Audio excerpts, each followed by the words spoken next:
How to use smart leaders based on properties in nanoCAD. Select the rectangular object in the drawing.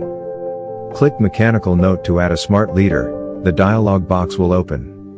Right-click inside the text box, choose Pick from Drawing, and the Value Picker toolbar will appear. Select Take from Property, B, then click the object, example, the rectangle, to display its properties list. Let's select the area property. The value of the area will be added in the text box of the Mechanical Note dialog box. Select other leader properties like arrowhead etc. from the Mechanical Note dialog box and click on OK.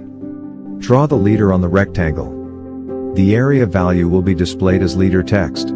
As we are modifying the rectangle, the leader value and the position is getting modified automatically, maintaining the area value of the modified rectangle.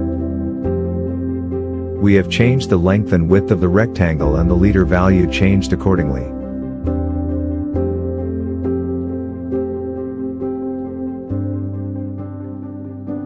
Modify the rectangle size, and watch the smart leader value update instantly.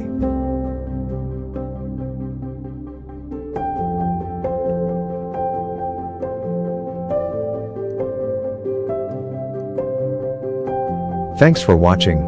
Please subscribe.